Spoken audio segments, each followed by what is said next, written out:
Bom dia, abrimos a jornada aqui na sede da SPID, Sociedade de Psicanálise Iracy Doyle. Agora, nessa primeira hora da manhã, nós temos a mesa redonda, diferentes implicações na clínica, e estamos aqui com a Ângela Correia e a Nádia Cury, psicanalistas da SPID, e o Márcio Garrit, que vai estar online. Já em seguida, a gente passa para a Ângela Correia, que vai fazer a mediação dessa mesa.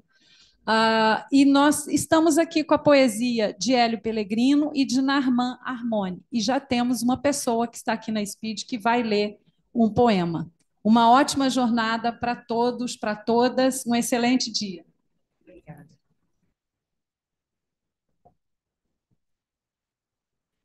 Bom dia, eu me chamo Gabriel Nunes e eu vou ler um poema do Naman Arman.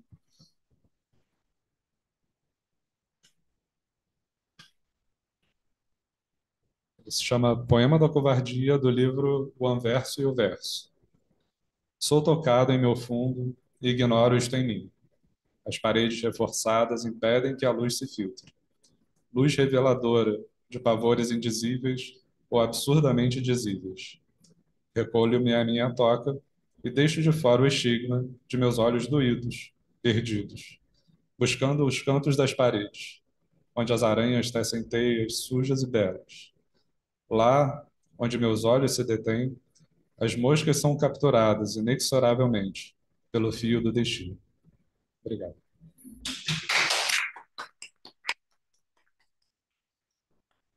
Bom, nosso colega Márcio Garrit, psicanalista, filósofo, mestre em psicanálise, saúde e sociedade pela Universidade Veiga de Almeida do Rio de Janeiro, doutorando pela PUC-RJ em psicologia clínica, pesquisador das áreas de psicanálise articulada, a cultura e tecnologia, membro da SPID e professor e supervisor. Ele vai falar sobre as implicações para uma psicanálise no mundo digital. Bom dia a todos e todas. Posso iniciar, Ângela? Sim, senhor. Então, novamente, bom dia a todos e todas. Agradecer o convite. É sempre um prazer estar aqui conversando com vocês. De antemão, já deixar todos sobre alerta. Eu estou em Petrópolis, sou morador de Petrópolis, então vocês devem estar acompanhando as chuvas torrenciais e absurdas que estão acontecendo aqui, o que significa que se eu sumir é porque caiu tudo. E isso está constante aqui, tá? Apagão, queda de internet e coisas do tipo. Espero que isso não aconteça, mas se acontecer, vocês já sabem o motivo, tá bom? Ontem aconteceu várias vezes durante o dia. Dizem que hoje a chuva vai ser muito pior do que ontem, né? Acho que é o ponto máximo, vai ser hoje, então a gente está com instabilidade. Então, só um aviso, caso aconteça, vocês sigam, porque eu não sei se volta, tá bom? Mas vamos lá. Bom, dito isso, vamos bater um papo sobre o tema que eu me desafiei a colocar aqui para vocês, e, né, que são as implicações para uma psicanálise no mundo digital. Esse é um assunto novo, infelizmente, na minha opinião, e não só minha, pesquisado ainda num volume muito aquém do que de fato deveria, tá? A gente está falando de um novo século e automaticamente, por falar de um novo século, a gente fala de novos fatores que vêm acompanhando esse século. A psicanálise, tardiamente, por causa de um movimento interno, que é um mal-estar da própria psicanálise, que é um apego à ortodoxia, só foi acordar que existe tecnologia quando chega na Covid, né? Enquanto a Covid não acontece e traz todas as obrigatoriedades de mudança de prática, como o atendimento online, por exemplo, que é a mais forte delas, muitos analistas ainda sonhavam que o mundo estava parado em 1920, sei lá. Então, tudo muito analógico. E a Covid traz uma obrigatoriedade de mudança de pensamento.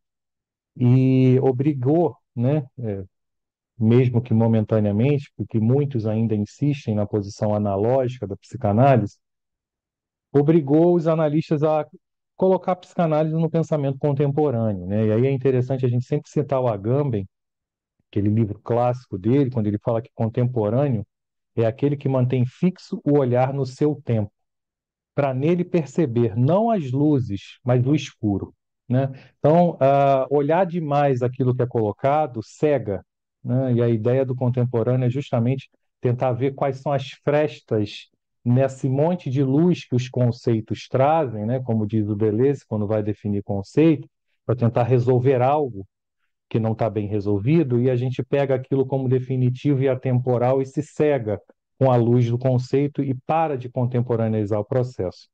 E aí a gente lembra também do René Roussillon, que tem um artigo escrito há pouquíssimo tempo, não lembro o ano, me perdoem, onde ele fala que uma das obrigações da pesquisa em psicanálise é questioná-la, né? Questioná-la o tempo todo. Isso coloca a psicanálise, dá sentido para o que é pesquisar em psicanálise, né? Então, de posse disso, a gente vai pensar num fenômeno novo, que de fato se torna um fenômeno a partir dos anos 2000, que são as transformações da sociedade a partir das mudanças que esse tecnológico traz. Tem muita gente estudando, né, tentando contemporaneizar a psicanálise em cima das mudanças do processo neoliberal e outros em cima das mudanças exclusivas das questões tecnológicas. No final, os dois se entrelaçam, se conciliam, né? Mas a gente precisa fazer um corte. Eu fiz um corte aqui para tentar discutir com vocês, dentro desse tempo que eu tenho, que é o tecnológico, né? Que é pensar o tecnológico a partir disso. Então, a primeira coisa que a gente deve se perguntar quando a gente vai tentar fazer qualquer tipo de contemporaneização, no caso a gente está falando aqui de teoria psicanalítica, é partindo do Freud e os demais cânones, do agrado de cada um, se isso ainda consegue sustentar as transformações, no caso da nossa conversa, trazidas pela tecnologia. Então, o Freud ainda sustenta, né, a teoria freudiana ainda sustenta o algoritmo, ainda sustenta explicações para inteligência artificial, ainda sustenta tudo aquilo que vem se falando, né, a respeito do que esse tecnológico traz de novo. A gente vai ficar cego frente aos conceitos ou a gente vai olhar as frestas, como diz o Agamben, porque o texto, todo o texto é articulável para sempre, se eu quiser, né? O texto tem essa capacidade. Eu posso pegar algo vindo da filosofia, eu posso pegar um texto de 1500 e qualquer coisa e articular para hoje. Texto, ele tem essa capacidade. Todo texto, né? Claro, todo texto bem escrito, bem feito, ele tem essa capacidade de articulação eterna em cima de algo. Ele pode se manter como conceito eternamente. A questão é saber se a psicanálise vai querer ficar nesse lugar, de continuar tentando explicar 2050 com aquilo que foi escrito em 1910. Sei lá, estou chutando datas, tá? Para a gente ir para um propósito maior. Se isso de fato há uma sustentação. Então, para aumentar um pouco mais a capacidade de reflexão nossa aqui conjunta, eu fiz mais um recorte em cima desse recorte, que é, no caso, por exemplo, a formação de massa, né? Que é algo que me é muito caro há muitos anos, enquanto objeto de estudo. O Freud vai dizer, por exemplo, lá em 1921, que a essência da massa não seria compreensível se negligenciássemos o líder. Isso é uma frase do Freud. E quando a gente vai pensar, por exemplo, líder e massa no século XXI, a gente tem fatores que o Freud sequer tinha a possibilidade de sonhar na época. Por exemplo, o que é líder e quem é o líder no século XXI? O que é uma massa virtual ou digital? O termo que vocês queiram dar, né? A psicanálise, para pensar isso, ela precisa se articular uma série de áreas correspondentes. Ela não pode ficar pensando só em cima do que o Freud falou, se a gente quiser aumentar e enriquecer esse raciocínio. O Freud ele tem várias facetas, né? Vários movimentos de pensar a cultura, já que eu estou falando no recorte de cultura aqui. Quando ele vai falar em 1908 com moral sexual, ele é um texto extremamente político e ele vai pensar a repressão em cima de vai falar do moralismo, né? Enquanto formador de sintoma, quando ele vai tentar explicar a função da civilização, ele vai criar um mito e fazer uma série de articulações antropológicas e sociológicas dentro do que ele alcançava enquanto pesquisa na época, quando ele vai pensar em 1927, com o futuro de uma ilusão, ele vai tentar fazer uma articulação dessa sustentação cultural a partir de uma ilusão, né? Ilusão em cima de algo. Quando ele vai pensar em 1921, com Psicologia das Massas, ele vai pegar obras extremamente polêmicas e com uma análise política e social muito bem definida para tentar explicar como essas massas se dão em cima de uma perturbação específica do Freud, que não era entender a massa em si, mas sim entender o eu dentro dessa massa. E aí o Freud vai criar uma metapsicologia desse eu para explicar a massa, né? É o que faz com que ele se descole dos principais nomes que ele se inspira para falar. E em 29 ele vai meio que botar uma pá de cal ali, onde ele vai dizer, olha, não tem como nada se estabilizar, porque há um narcisismo das pequenas diferenças, e isso é a marcação da continuidade de guerras eternas. Se virem, porque nisso não vai mudar, né? Esse se virem é meu, tá? Que é assim que eu leio isso, quando eu leio esse texto. E o Joel Birman, já fazendo aqui uma outra citação, no livro dele sobre guerra e política, ele fala isso muito bem, né? O Freud meio coloca, olha, acabou, vai continuar, vocês vão continuar nisso para sempre, porque há o narcisismo das pequenas diferenças. Bom, indo agora, né, ficando exclusivamente em psicologia das massas, onde o Freud vai tentar explicar no eu por que que o eu se mantém alterado na massa, agora a gente tem outras formas de pensar na tecnologia essa massa. Então a gente tem hoje o que que é o líder, quem é líder, o que que é líder e como pensar esse líder na tecnologia, o que que é uma massa virtual. Então esse seria o recorte do recorte do recorte aqui para a gente continuar conversando. Bom, e aí a gente tem autores, né, muito interessantes que estão pensando isso em paralelo, direto ou indiretamente, com a psicanálise, né? Por exemplo, a gente tem a René de Resta, que vai falar da toca do coelho, né, que é uma coisa super interessante, que é onde você... primeiro é importante, né? A gente tem uma internet hoje que ela é personalizada. Essa hiperpersonalização criando bolhas e agrupamentos. Então a gente tem que começar a pensar no agrupamento. Um agrupamento que prende o sujeito no seu eu ideal, que prende o sujeito num mundo específico e exclusivo de suportabilidade para ele, tirando capacidade de contingenciamento desse sujeito. Então, a René de Resta vai estudar isso, por exemplo, e vai dar o nome de Toca do Coelho, né?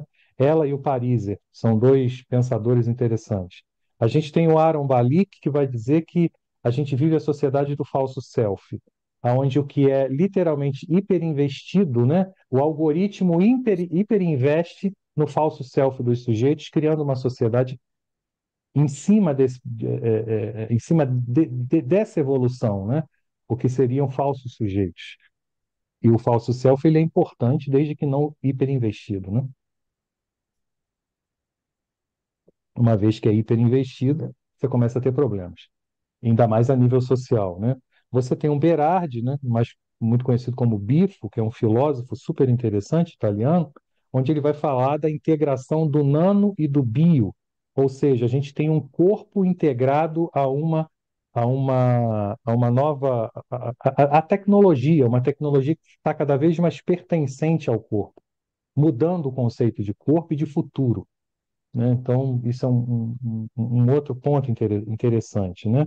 Gosto muito também do trabalho de uma jornalista, se eu não me engano, da área de letras também, que é a Rissa. Ela fala muito sobre letramento digital, né? Trazendo para a gente reflexões sobre a queda do ideário iluminista. Seria isso tudo, gente, que eu estou falando para vocês, parte da pergunta inicial do Freud, lá de 21, que é o que faz que um sujeito se altere psiquicamente a ponto de entrar nesse processo que o Boétie vai chamar de servidão voluntária, né? Se a gente for fazer um paralelo teórico. E o Freud vai chamar de alteração psíquica do sujeito. O que que acontece? Essa é a pergunta de US$ 1 milhão, que está sendo feita até hoje, né? Por que que um sujeito se integra, né? Cria-se uma metamorfose, um estado de hipnose, onde ele se integra a um grupamento e ele se assujeita e ele não sai mais. Como é que a gente faz para resgatar, né, esses movimentos, esses grupamentos que crescem pela via do extremismo hoje, por exemplo, que o extremismo de direita, que é o que está sendo mais estudado, não só dentro da psicanálise, como principalmente fora, né? Atualmente, o Jurandir Freire Costa lançou um livro magnífico chamado Além do Princípio do Pudor, onde ele vai analisar isso em cima de três passagens específicas do pensamento freudiano, trazendo para a atualidade. Eu acho que é uma leitura imperdível para quem se interessa pelo assunto. Então, a Rissa vai, por exemplo, explicar isso questionando o ideário iluminista. Será que com informação e educação eu tiro o sujeito dessa alteração no digital? Será que você consegue furar a bolha, já que a gente vive com a hiperpersonalização da internet, né, criada pela internet, muito bem explicada pelo Pariser e pela René de Resta? A gente consegue furar a bolha? Essas bolhas são furáveis? Será que o sujeito, literalmente hoje, ele consegue sair do processo ilusório, que o Freud vai falar muito bem em 21, em 27 e outros textos também dele? Será que ele consegue sair desse processo ilusório apenas com educação? Apenas com comunicação real, né? Do tipo, olha, isso é uma fake news. Interessa para esses sujeitos que a Terra não é plana? Interessa para esses sujeitos saber que a vacina tem um chip, não sei de quê, né, que isso é tudo mentira? Será que isso é o suficiente? Quando a gente vê as manifestações dessas pessoas, a maneira como elas se colocam em público, você lembra do Freud, as massas são sedentas por ilusões. Então, que hoje são alimentadas pelo algoritmo, pela inteligência artificial, né? Será que falar a verdade, conversar e trazer para a realidade, isso é o suficiente? Então, a Rissa traz isso pela via do letramento digital e, de início, ela já fala, esquece o ideário iluminista, porque essas bolhas não são furáveis dessa forma, né? Então, isso é um ponto interessante, né? Além disso, a gente tem outros pensadores, como o Johansen, o Jacob Johansen, o Max Fischer, o Byung-Chul Han, o Noam Chomsky, que vão trabalhar também a manipulação em cima da mídia, né? A mídia como um instrumento aprisionador, né, desse sujeito frente a isso que se coloca. É tudo isso que se coloca que eu estou falando para vocês. Pelo tempo que eu tenho, eu decidi trazer mais questionamentos, pensadores e caminhos de reflexão do que de fato tentar desenvolver alguma coisa que para mim é impossível em 20 minutos. Porque é um assunto novo, eu precisaria abrir tudo isso. Então, preferi iniciar trazendo para vocês essas possibilidades aqui de pensamento em cima disso que se coloca, né? Enfim, dito isso e abrindo para a gente pensar com, com esses autores, esses novos caminhos, vamos voltar um pouco aqui para a minha pergunta inicial, para eu poder fazer a minha amarração e passar a fala para a colega. Quando eu iniciei com vocês, há 15 minutos atrás, eu acho, eu fiz uma pergunta: quem é o líder hoje? O que que é um líder? Quem é o líder? E o que que é uma massa virtual, né? E abri para uma série de caminhos para vocês pensarem, quem gostar e quiser. Bom, primeiro, o líder hoje, ele não é o mesmo líder, e isso é uma afirmação minha, e vocês podem discordar dentro da minha pesquisa, que é esse líder exclusivo que o Freud fala da época dele. Hoje a gente tem, por exemplo, um outro líder que se coloca, e eu não sei se vocês já, já perceberam nesse peso, né? Que é o influencer. O influencer é uma forma de liderança hoje. E o influencer pode ser uma menininha ou um menininho de 15 anos de idade, né? O Byung-Chul Han, em vários livros, como, por exemplo, A Infocracia, que é um dos livros que eu mais gosto dele, que eu acho assim, Infocracia e Psicopolítica, né? Eu acho uma porrada, não é um livro, é um soco, principalmente em Infocracia. O Byung-Chul Han vai ligar os influencers a seitas religiosas escravas dos ditos do neoliberalismo, né? São propagadores do consumo, mas eles são líderes. Chega um momento que eles deixam de ter seguidores, e isso é o termo do Churran, e eu concordo, no entanto que estou repetindo. Eles deixam de ter seguidores para ter meros seguidores de internet, para ter, assim, são idolatrados, né? São seguidos, são mimetizados em tudo aquilo que fala, em tudo aquilo que, que, que incitam, tudo aquilo que dizem que é o correto, né? Então, esse líder não foi pensado, ele não existia, né? E ele tem um grande poder. Não vamos esquecer que foi um influencer na história do Brasil que colocou o Bolsonaro na presidência da República, chamado Olavo de Carvalho, né? Ele era um influencer. Existe uma quantidade gigantesca de matérias pela internet. Ele colocou. Ele foi o maior responsável, ele colocou a roupa que faltava no Bolsonaro para o Bolsonaro ir para a presidência da República, né? Se não fosse o Olavo de Carvalho, para muitos pesquisadores, e o Olavo de Carvalho ele merece uma tese de doutorado, só ele em si, o trabalho que ele fez foi algo descomunal, acho que não terá outro no nível dele, né? Não estou dizendo que eu gosto do trabalho dele, muito pelo contrário, eu acho ele uma pessoa deplorável, detestável, horrível. Eu fiz um curso com ele para conhecê-lo, tá, durante a minha pesquisa, e ele é realmente uma pessoa horrível, na minha opinião.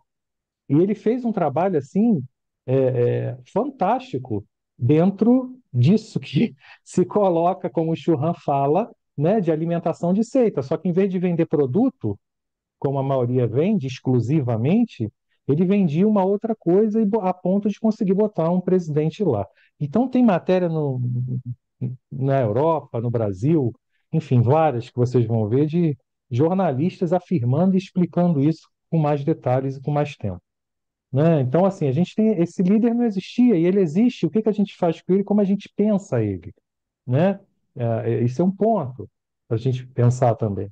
E hoje a liderança, quando a gente vai falar de massa virtual, e aí saindo um pouco da liderança, indo para a massa virtual, e já estou finalizando aqui a minha fala, a gente pensa hoje, por exemplo, existem três pensadores, eu poderia falar de mais alguns, e vou falar muito rápido de cada um deles, que explicam a massa virtual como uma massa sem líder, né?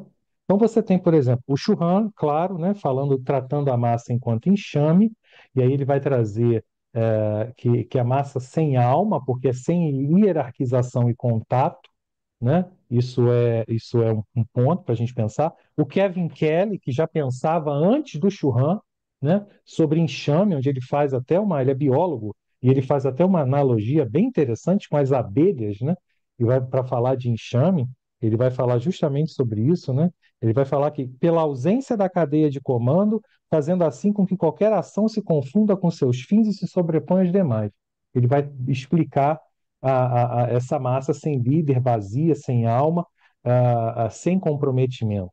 Existe um outro pensador, o Han vai dizer que a massa digital são as massas dos hikikomoris, né?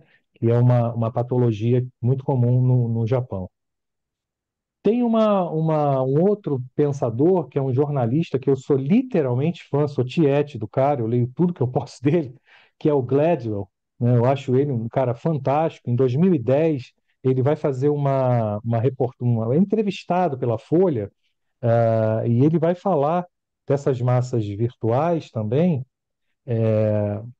concordando com isso tudo que eu falei, mas o que ele vai dizer é que a massa virtual ela é ausente de vinculação forte pela ausência de encontro físico.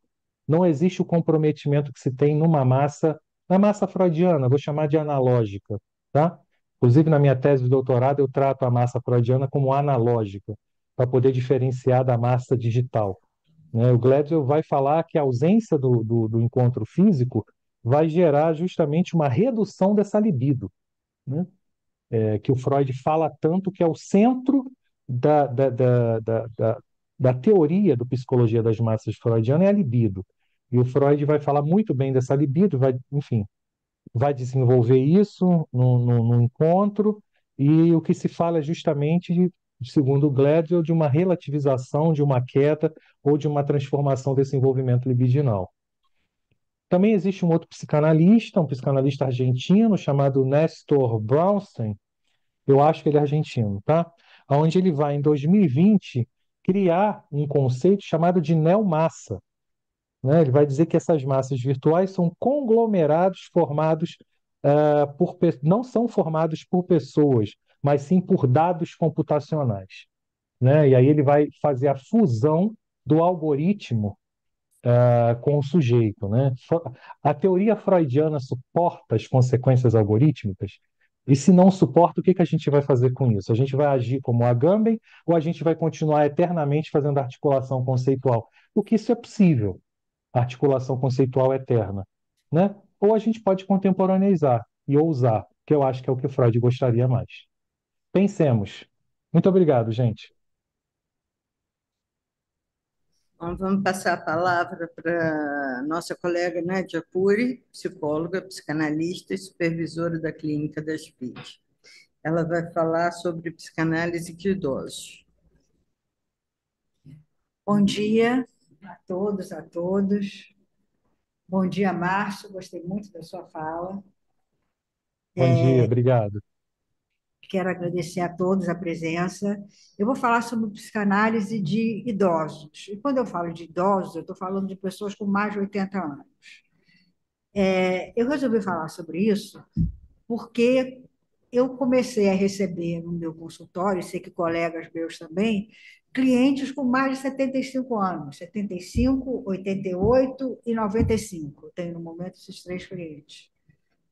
E então, além de eu me interessar muito por esse assunto e estar recebendo clientes, eu resolvi falar sobre isso. Agora me espantou pouquíssima bibliografia sobre isso, pouquíssima. E a gente tem que pensar que, segundo a projeção das Nações Unidas, em 2050, no mundo, nós teremos muito mais idosos do que crianças e jovens com menos de 15 anos. Então, há que se pensar no aumento dessa faixa da população, né? Então, aumentou a expectativa de vida e, consequentemente, as demandas e o desejo de viver bem. Inclusive, o IBGE também, ano passado, disse que a expectativa de vida do Brasil, pensando em Brasil como um todo, né? Claro que no Sudeste é maior, é de 75 anos e meio. E aumentando as demandas e o desejo de viver bem, aumenta também o desejo da procura pela análise.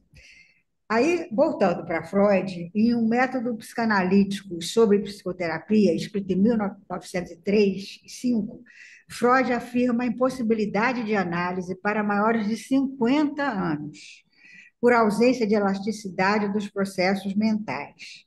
Portanto, para ele, após os 50 anos, as pessoas não poderiam ser analisadas. Falo, então, sobre aqueles que Freud nem sonharia em analisar.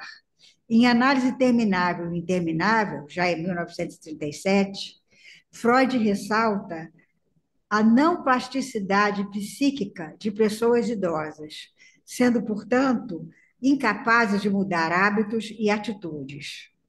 O interessante é que, nessa época, o próprio Freud tinha 81 anos e estava no vigor de seu trabalho, né? Porém, ele abre para nós, na sua genialidade, um espaço para novas interpretações, quando refere-se à psicanálise como passível de expansão. Ele diz, a psicanálise não se encerra nele. Em 1923, ele escreveu sobre isso. A psicanálise acha-se sempre incompleta e pronta a modificar suas teorias. É inacabada como teoria.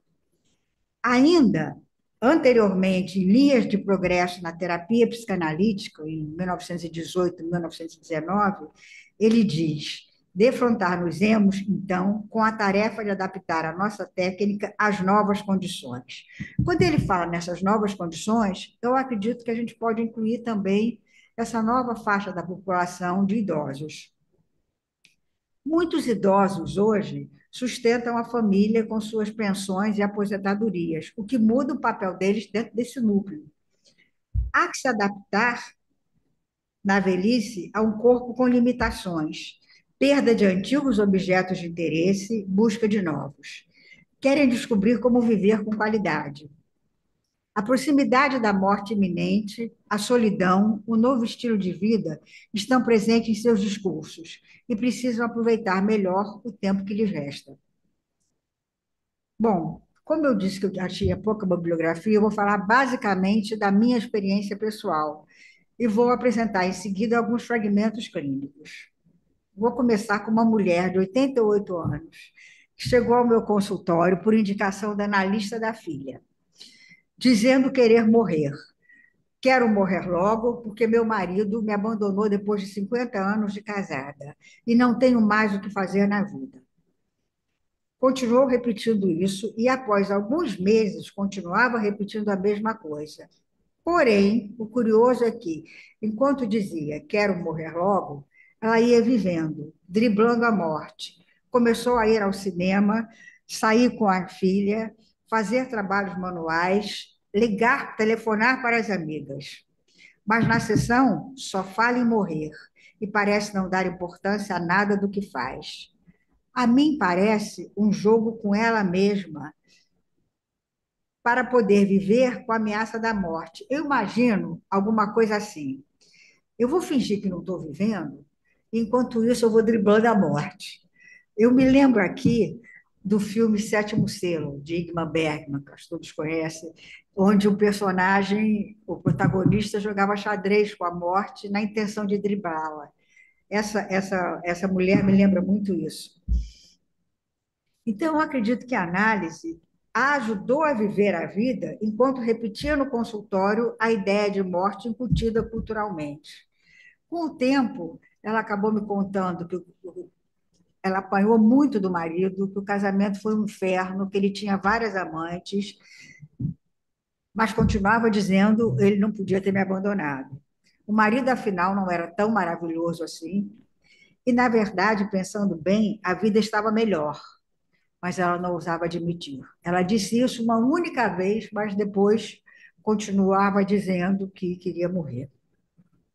Alguns desses clientes trabalham, não é o caso dessa, mas de outros, e isso dá a eles um vigor e um objetivo de vida.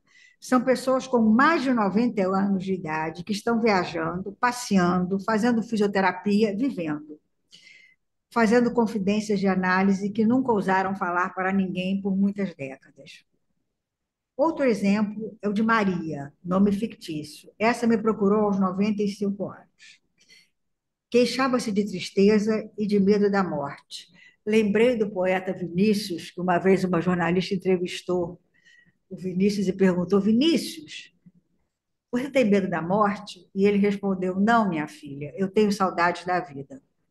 Eu acho que é o caso dessa senhora, que apesar dos 95 anos, é uma mulher muito vital, ela tem vida nos olhos. E falou sobre sua vida, e nesses 3 anos que ela está comigo, ela fez várias viagens ao exterior, com os netos, com os filhos, com os bisnetos, não tem mais amigos, a única amiga que ela tinha morreu, mas ela continua saindo, passeando, vivendo, e me disse semana passada: eu ainda tenho muito que falar com você. Ela me disse: não é estranho uma mulher de quase 100 anos dizer isso? E eu respondi: uma mulher qualquer de 98 anos, sim, é estranho, mas a Maria não. Você, Maria, tem muito mais vivacidade do que idade. Não chega ao meu consultório nenhuma vovozinha estereotipada daquelas que só faz crochê e fala dos netos. Fazem isso também, mas tem vida própria que vai além desse papel de vovozinha. Penso que alguém que procura um psicanalista tem interesses próprios.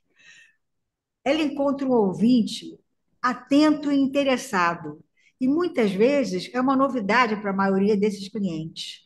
E eu acredito que a transferência se estabeleça a partir disso. É a hora que o idoso fala, não é falado. Isso agora mudou, mas há tempos atrás, eu dou o exemplo da minha mãe.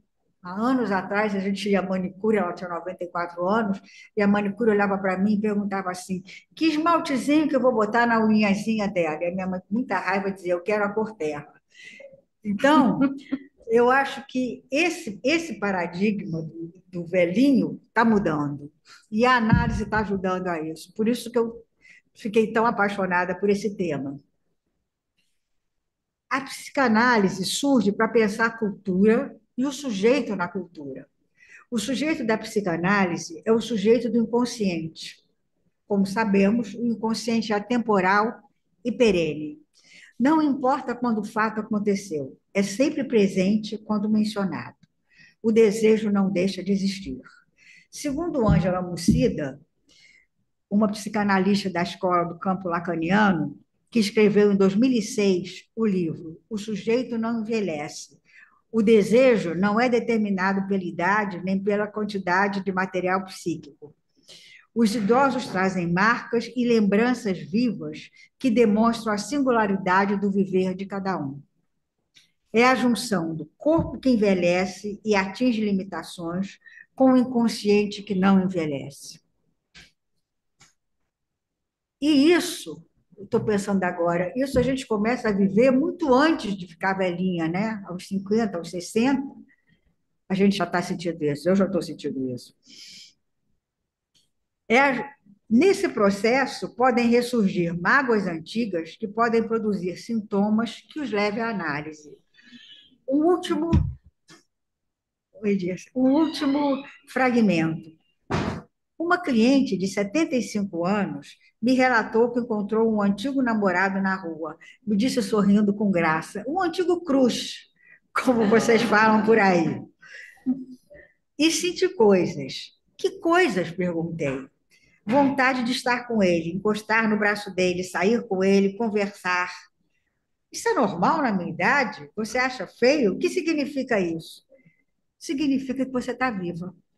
E ela deu risada. Então, a psicanálise permite a essas pessoas redistribuir seus interesses libidinais, descobrir novos sentidos, quereres, objetivos e coragem para vivê-los. Segundo Henri Bianchi, que escreveu em 1993, o nome do livro é Envelhecimento e o Tempo. O envelhecimento implica um conjunto de renúncias narcísicas que se opõem aos desejos infantis de ser todo-poderoso. Na velhice, há um trabalho de aceitação da realidade que pode causar um sentimento de castração no sujeito, porque não é o outro que se vai perder a si mesmo. E eu penso que é aí que a análise entra, ajudando a descobrir novos prazeres, novas metas e elaborar conflitos ligados à perda da idade.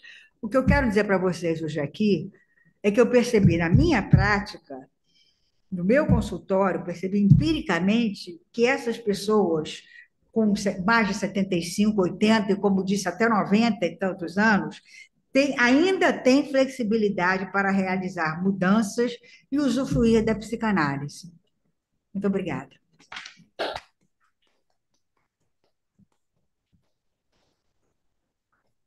Vamos abrir para as perguntas?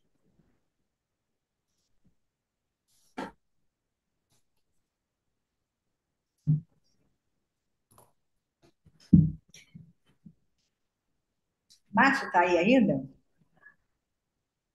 Márcio, eu queria fazer uma Oi, pergunta para você. estou Eu aqui. gostei, eu gostei muito do que você disse. Você citou um livro que eu gosto muito, acho que é do início do século passado, eu não sou boa de data, que é o Discurso da Servidão Voluntária, que vimos acontecer várias vezes ao longo da história. Então, eu fico me perguntando, na verdade, te perguntando, se essa servidão voluntária não se repetiu, em certa medida, no cenário das últimas eleições. Sim, vamos lá. Difícil, viu? Deixa eu ver se eu consigo elaborar alguma coisa aqui. A servidão voluntária é um manifesto, né, que o Boeci, na minha leitura, Nádia, ele estava tão cansado, apesar de ser tão jovem quando escreve, ele chama a gente de quadrúpede, né? Vocês são os quadrúpedes, né? condição de vocês é essa. Como é que vocês se deixam escravizar dessa maneira? E ao longo do texto chega um momento em que ele fala: eu já sei, vocês se escravizam porque vocês têm sede de escravizar também. Então vocês querem, né, se deixam mandar, né, me escravizem. E agora eu vou escravizar outros, colocando todo mundo numa elipse aí, né? E aí ele vai desenvolvendo o texto, você vê com muito cansaço, com muita revolta, e pensar a massa hoje, né, a condição do sujeito de se integrar à massa como um processo voluntário de servidão, aponta, Nádia, na minha leitura e na leitura dos autores, né, que eu venho lendo, e eu citei uma meia dúzia aqui do que eu venho lendo, de que, na verdade, o pânico do desamparo é algo que vem aumentando ao longo da história da humanidade. Então, está acontecendo alguma coisa errada, e muita gente está se debruçando hoje nas questões do neoliberalismo para explicar isso, e a Shoshana Zuboff é uma referência, mas não só ela, né? Você tem alguns outros pensadores interessantes aqui no Brasil, mas ela é uma referência internacional, vai colocar a culpa no neoliberalismo, né? Como algo que vem aumentando a condição de desamparo. De qualquer maneira, independente do pensador e das consequências desse neoliberalismo, alguma coisa de fato está acontecendo, e aí eu concordo que está aumentando o nosso pânico enquanto sociedade do desamparo, né? De colocar sentido para poder se livrar do desamparo. E quando a gente chega num estado desse, qualquer coisa é muito, inclusive alguém que se coloca como um mito que vai resolver todos os problemas. Aí fecha a conta. Não sei se eu consegui te responder. Perfeitamente. Obrigada. Agora foi? Enfim, não sei se foi. Mas me lembrou, né, esse lugar que você ficou falando, a história da sua mãe, né, e reduzir, né, a pessoa mais velha, um idoso, a apenas um fim, né? E e eu fiquei pensando como a psicanálise, nesse lugar, pode trazer outros caminhos, né? Outras possibilidades, outros diálogos, e também repensar uma longa história, né? Assim, a gente, sei lá, se a gente pensar no pensamento indígena, né? Na cultura indígena, as pessoas mais velhas são super reverenciadas, né? E assim, são pessoas que passam muito conhecimento, No né? E Japão também. no Japão, e assim, então tem uma escuta muito ampla, né, para aquelas pessoas que já vivenciaram tantas coisas, né? Então, quem sabe, né, esse lugar da análise, né, esse caminhar junto com um outro, existe um outro sim, né? Você está lá caminhando, né, com seus pacientes. Então, talvez seja uma possibilidade de repensar esse lugar, de fato, do idoso na cultura, nas relações, né, nessa construção de futuro que ainda se insere, na verdade, não necessariamente de futuro, mas de presente, né? Enfim, queria agradecer porque eu gostei muito, fiquei muito emocionada. Obrigada. Como é seu nome? Daniela, Dani. Obrigada, Daniela. Eu que te agradeço. Gente, posso, assim, não sei se dá para falar direto, eu levantei a mão aqui no aplicativo. Assim, não sei se é bem uma pergunta, mas é uma tentativa de correlação entre as duas falas. Porque a Nádia colocou essa questão de que, na medida em que a gente tem algo culturalmente instituído acerca do que seja a morte, né, a morte como fim, a morte como um limite estanque, e não como um ciclo, e não como uma renovação, eu fico pensando que, na medida em que a gente avança, né, em termos tecnológicos, aí pensando com a outra mesa, a gente, de alguma forma, a gente está ultrapassando a morte, né? A gente tá numa sociedade que está, por exemplo, tentando preservar a consciência em softwares, né? Assim, então, de alguma forma, o corpo pode sim, mas a consciência vai permanecer. Eu acho que isso, no futuro não muito distante, vai mudar muita coisa em termos de escuta, né? Em termos daquilo que se fala, daquilo que se ouve, porque de alguma forma a gente está tentando eliminar a morte também, né? Com os avanços tecnológicos, e isso vai produzir muita coisa. Enfim, tentando fazer um paralelo entre as duas falas, porque acho que isso está em pleno movimento. Não sei se eu me fiz clara, mas foi um um pensamento que brilhou aqui. Obrigada. Obrigada a você. Oi. Nádia, queria fazer um comentário em cima de uma coisa que você falou ali, que eu acho que é uma questão que a gente percebe que a falta de bibliografia em relação ao idoso, em relação à psicanálise para idosos, e não só na psicanálise, na psicologia como um todo, né? Acho que é um problema constante que de 20 a 30 anos para cá a gente vem visualizando como um problema que vai se intensificar no futuro, como você disse ali, né? A população de idosos está aumentando, e tende a aumentar para os próximos anos, mas eu acho que tem também uma outra questão que você trouxe sutilmente e claramente também ali na sua fala, quando não é só uma questão de aumentar a expectativa de vida, né? São pessoas que querem viver que têm o desejo de viver, né? Que estão vivas e querem viver com qualidade. E você trouxe o Sétimo Selo, mas trazendo um outro filme, também tem um filme japonês chamado A Balada de Narayama, em que é um lugar em que, conforme as pessoas chegam a uma certa idade, elas se retiram, né, da sociedade, vão viver separadamente até a morte chegar, Fica invisível, né? invisíveis, de uma forma ali que não atrapalhassem o andamento ali das coisas. Então eram pessoas que se retiravam para morrer, né? Então, dentro disso, né, dentro desse panorama, o quanto a nossa falta de bibliografia está promovendo essa mesma exclusão, né? O quanto a gente está ali separando essas pessoas ali da sociedade para uma morte que não é uma morte, só uma morte orgânica, né? Uma morte do desejo, uma morte do sujeito, né?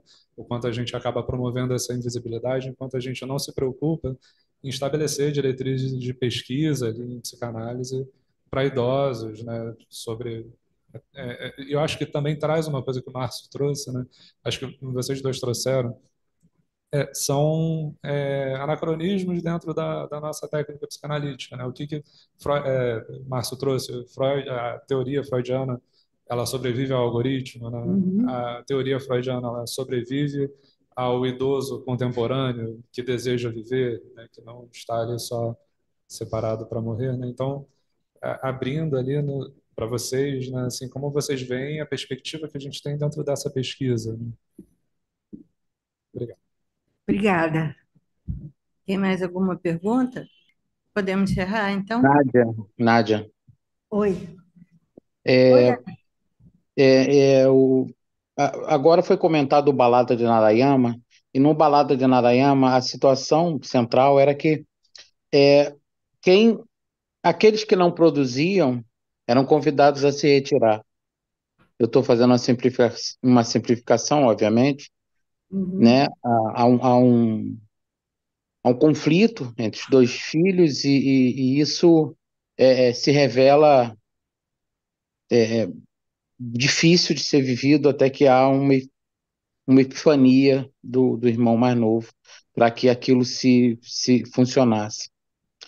E eu fico pensando que daqui a um tempo a gente vai ter muita gente de idade com um corpinho cibernético aí, né? Eu espero um dia ver uma pessoa de 200 anos passando com seu corpo novo, né? Obviamente que a gente vai estar falando da mesma psicanálise, né? É, e a minha pergunta é sobre a questão da produção, né? No mundo cibernético, a gente vai estar inserido, e aí eu estou falando das duas palestras que vocês deram, porque a questão é tanto para o Márcio quanto para a Nádia. É, quando não houver mais produção, porque a gente está falando o tempo inteiro eu estou ouvindo aqui que a gente necessita ter um alvo, alguma coisa, um estímulo externo à pulsão que estabilize um objeto de desejo que o puxe para fora, um atrator, né? E aí a psicanálise é absoluta. É ela que vai lidar com isso. Isso é uma questão importante para a psicanálise, né? Então, a questão da produção, da produtividade, está cada vez mais está desaparecendo, né? A gente é capaz de ter robôs que fazem qualquer coisa e produzem qualquer coisa. Isso só não está funcionando porque não interessa, é um interesse político, né? Mas a humanidade já tem comida para dar para bilhões, não interessa, ela joga fora para poder ter um valor maior. Ela não produz, ela, né? Tem toda a questão do capitalismo que tem que haver falta, né, para que haja mais valor. Mas a gente não precisa nada disso. Tudo isso aí é despiciando, irrelevante e etc. E eu fico me colocando nesse ponto que é a psicanálise, como é que a gente vai estruturar uma cultura na qual isso vá além da questão da produtividade. Porque senão a gente volta naquela coisa eu me esqueci o autor, mas aquele que passou pelo campo de concentração e disse, olha, você tem que ter alguma coisa fora daqui, alguma coisa no qual eu tenho que ter um objetivo de vida para isso funcionar assim, assim, assim, assim, né? Serão outros objetivos. E aí a questão é, como é que eu lido com isso quando eu não tenho essa clareza, né? Porque se é individual, não é coletivo, esses novos seres que o Márcio fala, como é que a gente faz? Porque o que eu estou vendo é que a cultura está se transformando num bolsão de fofoca, né? A gente vê o WhatsApp, as pessoas absolutamente, com idade, inclusive, né? A gente não pode esquecer que quem elegeu grande parte desses fake news são propagados por vovôs, por gente que não tem cultura, como o Márcio falou, essa garotada, né? Eu ouvi uma entrevista de um dizendo, olha, eu não tinha essas opiniões aí, não, de terraplanismo, mas eu precisava de, de, de público. E esse público é mais fiel. Ele vem para mim de forma mais fácil. E ele, como influencer, começou a divulgar fake news, também vendo que aquilo gerava clique. Então, sabe, são questiúnculas que estão gravitando em volta de alguma outra coisa e que desorganizam muito a gente, né? Inclusive por uma questão mesmo da gente ter uma tendência muito grande ao conformismo, a ir atrás do outro, e etc, etc, né? E que tipo de cultura a gente necessita criar, e essa é a pergunta para os dois, para que isso não vá nessa direção, sabe? E essa é a pergunta. Vai, Márcio. Responde eu primeiro? Então tá, vamos lá. Tudo bem, David? Tempão que eu não te via. Prazer te ver aqui, muito bom. Bom dia, amores. Bom dia. Bom, o anterior ao David teve um rapaz aí, eu não estou vendo, perguntou sobre a coisa da pesquisa. Isso é algo assim crônico, né, dentro da psicanálise. Existe. Acho que isso não é da psicanálise, eu acho que isso deve estar presente em tudo quanto é área, né? Tem coisas em que se pesquisa muito, tem coisas que não se pesquisam por inúmeros motivos. No caso da psicanálise, a gente deve, pelo menos deveria, na minha opinião, focar, investir em pesquisas emergenciais apontadas na cultura. Então, o que está acontecendo hoje, século XXI, 2024? O que está pegando? A, B, C. Vamos focar nisso?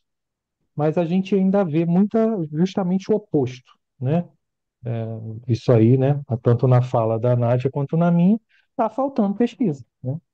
Nessas duas, não tem o suficiente. E aí a gente vai ver o que está sendo pesquisado. Será que o que está sendo pesquisado em termos de volume está respondendo à minha pergunta inicial, né? E a do colega também? O que está pegando? Quais são os problemas que a gente tem, né? O que a gente deveria focar? Isso está sendo investido? Para mim, não. Acho que falta, não só no que eu falo, como no que a Nádia fala, como em outras áreas também. Estão aí explodindo e está faltando muita coisa. Muito esforço, muito direcionamento. É uma pena. Indo para a questão do David, as suas perguntas dão uma palestra, cara, de resposta. Porque você abrir um leque é impossível, cara, de te responder. Mas eu vou focar, vou pegar uma pinça aí e vou responder alguma coisa. Tem muita coisa aí. Quando aí o que ficou para mim mais forte, né? E quando não tiver produção, isso que ficou forte para mim, né? Se a gente for pegar isso, eu estou interpretando assim, que quando você fala, quando não tem mais produção, né, assim, não tem mais investimento, né, em que eu vou investir, né, qual vai ser o sentido que eu vou colocar, Se for por esse lado, a gente vai entrar numa sociedade que hoje a gente sai de uma sociedade, como vai dizer o Balik, né? Excelente o livro do Balik, onde ele vai falar que a gente vive a sociedade do falso self. Eu vou ousar a dizer que a gente vai viver a sociedade da melancolia, né? E realmente o algoritmo, a inteligência artificial, que ainda é uma promessa, as coisas que estão dizendo sobre ela, é importante deixar claro isso, né? Como diria o Miguel Nicoleles, eu acho que é Miguel Nicoleles, não sei se o primeiro nome dele é Miguel, acho que sim. Ele diz que o algoritmo não sobrevive a um jogo do Palmeiras, né? O ChatGPT não sobrevive a um jogo do Palmeiras. Eu concordo com ele. Então, assim, ainda existe muita coisa para chegar lá, mas vai chegar, isso é fato. Eu usei Então, o ChatGPT, nenhuma pergunta teve qualquer sentido. Eu comecei a fazer algumas coisas abstratas, ele não tem nenhum tipo de lógica ou sentido possível de ser inteligente é, sequer, ser considerado inteligente, meu Deus. esse processo de construção de uma superinteligência, porque o medo da questão, David, é a superinteligência, que é o próximo passo, que vai acontecer, é fato. A gente só não sabe se é amanhã, daqui a 20 anos, mas vai acontecer. E aí, indo para a tua problemática, que eu acho maravilhosa, isso daria um seminário aqui na Speed, o que que vai ser sem a produção? Aí a gente sai da sociedade do falso self, né, de acordo com o Balik, e a gente vai para a sociedade da melancolia, né? E que o Byung-Chul Han já está escrevendo. Não dessa forma, mas tem traços ali, né? Aí o resto é um papo que não vai ter fim, mas eu vou ficar por aqui. Bom Antes te que ver. você vá, eu me lembrei de uma frase do Betinho. Ele fala: a gente tem que criar o consumidor sem emprego, sem dinheiro, porque não vai ter produção. Essa é uma questão É. que ele já colocava lá. Como é que eu faço com desempregado? Como é que eu faço quando não tem nenhum emprego? E aí, como é que eu faço? Né? Essa pessoa tem que viver. É. E Não le... e o capitalismo tem que alguém consumir. Então coloca é. um no lugar do outro. Ele fala: tem que criar o consumidor sem emprego. Só não leia o Harari, né? Porque se você for ler o Harari, acabou o mundo hoje. Então só não leia o Harari. O resto a gente dá para pensar. É, pior que eu já li, isso é um problema. É por isso que você está falando Não essas tem coisas. como se livrar.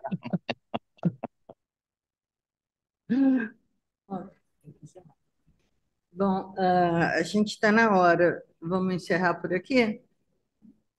muito obrigada às perguntas, muito obrigada, A Nádia Márcio. não ia falar? Não dá tempo, sabe? Porque a gente tem. Ai, que Primeiro, eu pena. acho que o Márcio respondeu, eu iria responder. E segundo, porque a gente assumiu o compromisso de terminar 9h30 em ponto, porque agora tem o coffee break, 10 horas tem uma outra, tá tudo cronometrado para que todo mundo consiga apresentar. Ah, o coffee break, eu entendi, Nádia. Aí, senão vou me puxar a orelha, eu vou apanhar.